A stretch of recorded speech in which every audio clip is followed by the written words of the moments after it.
Hey guys, happy Monday. I'm loving the sun. I'm loving how it's getting warm outside. Yeah. Hopefully you guys are too. I just hung out with Loren Sanchez. Talk about a ball of energy. She has some really cool stuff to talk about. And also, don't forget, next Tuesday is our sales rally. Really, really cool stuff. Coldwell Banker partnered with Facebook, and we have people flying out from New York to talk about it. So see you there.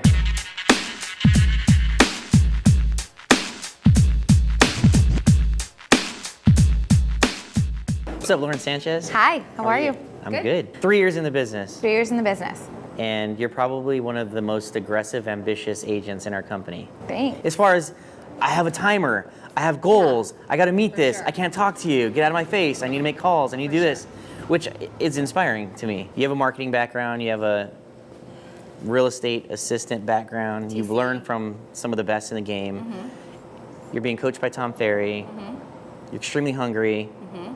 What are you doing? Anything, everything, staying really, really focused. I mean, I think that being that I've worked with other agents in the business and seeing kind of their business model and taking bits and pieces from just people that I admire who have mentored me, I know that there's not just one single thing. I think I find myself constantly just looking at the client experience and saying, what can I do? So I'm constantly trying to, because of being only 3 years in the business, is like redefine what the client experience is in my business. Every transaction I learn something new, and I just am like so determined to exceed the last person's experience with me. Just make it better and better. I just don't think growth stops. How do you go from I have to make this many calls to actually connecting with the people you're talking to?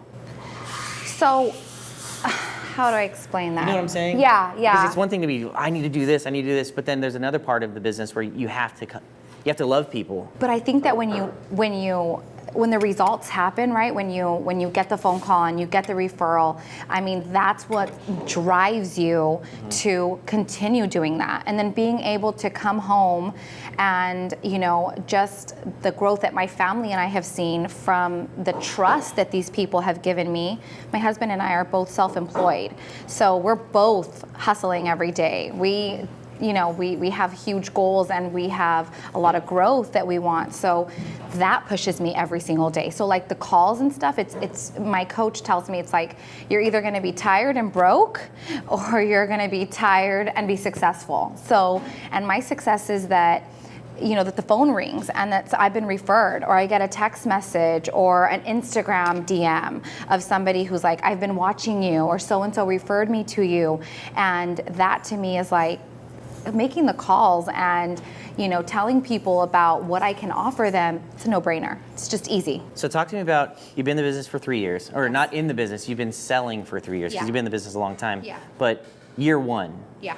What did you do? What was in your head, like, okay, I got to do this to be successful? What was that? I had to go out and meet like new people or kind of present myself new. So I couldn't go off of what everybody else, like a database or different like that. So for me, it was just like, what can I do that's going to cost me the least amount of money to get in front of as many people? So what'd you do? Open houses. Open houses? All day long. And I love open houses. Like, some are good, some are bad. The one good is so worth the 3 that aren't good, right? It's funny. My husband told me this at my first year. One weekend I didn't want to do it. I was like, I'm tired, I don't want to put out my signs, and I was just being a brat. And he said, where are you going to stand for 3 hours that somebody can walk in and give you business? Tell me a job that you can do that at. And I said, okay, let's go put out our signs. And so that was it for me. Like, after that, now I tell my lender when she tells me, we had a great open house. I'll tell her I have FOMO. My point mortgage loan officer, my go-to, my girl, my everything, right? So I tell her, like, I have FOMO, right? Fear of missing out. Like, I don't want to hear that you had a good open house, because I want to have always a good open house. I love an open house. So yeah, it was nonstop open houses and just putting myself out there on social media. Perception is reality with a lot of people. And another thing, like, always giving more than some people will give, like, even information wise. Mm-hmm. Like, some agents want to it's constantly like a call to action. Like for me, give the information, people will call you. Be an open book, tell them about the market, tell them what the price of a home is, tell them what the reality of rates are, tell them all the things that is the truth, and people will trust you and give you business. It's not a secret society. Like give the information, people will trust you. So year 1 open house is year 2. Year 2, same thing. I mean, Open houses. It doesn't end. Like this year's year 3. I'm not doing a lot of open houses right now, but Why aren't you doing open houses right now? because I'm getting a little pregnant, a little too big. What does that have to do with open house? Signs, Where are you going to stand for tired. 3 hours where people are going to walk in and give you money? That you, When you're 8 months pregnant, do an open house and let me see how it goes. we can bring you cookies and stuff. You'll be fine. That's what my lender says. She's like, you could keep doing them.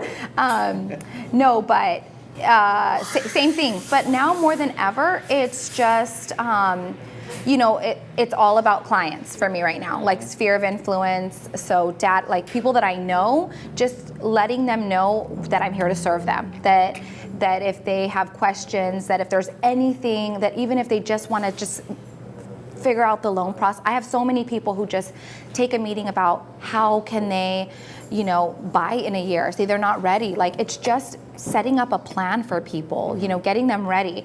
And then on the listing side, just, doing whatever I can. I have a lot of really great contacts being in the business for so long. So, getting things done on the listing side is easy for me, and it's fun. Are you seeing that you're able to get listings from open houses? Is it more so buyer leads? So personally, just in my years of selling, I have gotten like come list me calls, as we call them. So like come and list me, literally. I saw what you did at this house. I saw the marketing that you did. I have gotten 3 of people I did not know. So for me, that just speaks for itself. Yeah. From the marketing that you did. Exactly. What was that? So on one of them, a video I did, I put it out there.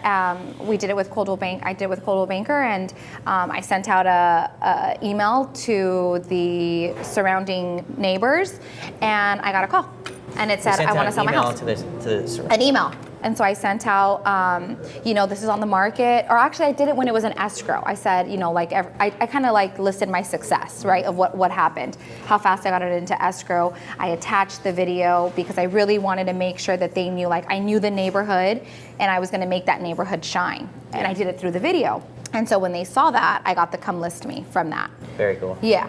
So and follow up. I followed up with them all the time. I always ask people, give me a secret, but it seems like the more and more we do these videos, the more and more it's all about relationships. Yeah. And relationships, you can stay in front of people on Facebook or Instagram, but there's nothing like the connection of sitting here with you or even talking to you on the phone. It's more impactful than sending you a text message, I think. Yeah. The secret is just going that extra mile. I mean, and that's my secret. I just make sure, and then I adjust myself to the people that I'm working with. If someone's nervous, I've got to be extra calming to them. If someone is dealing with a lot going in their life, how can I step in and do more for them? If somebody, what can you do that someone else wouldn't do or that they just need? So that's my secret. It's no secret. It's just how much more can I provide as far as it goes with service. Like, you'll never forget when somebody's I heard this and it was no one remembers if they got $5,000 more or less on the sale of their home or whatever, but they remember, did the agent pick up the phone? Did the agent go up, were they always there to help them? That's what they remember. They'll remember how genuine you were or how genuine you weren't. Yeah, so while, of course I want to get them $5,000 more, get them the closing cost I live for that myself. That's my own personal success. But the relationship base of it is, are they going to have that she took care of me feeling? Yeah. That's what's most important to me. Awesome. Yeah. Well, should we play chess? Yeah, no, I'll lose. I will not play chess. That's just a problem. Yeah. All right, well, thank you. Yeah, you're welcome. Thank you for having me. Keep crushing it. Thank you. That's the goal.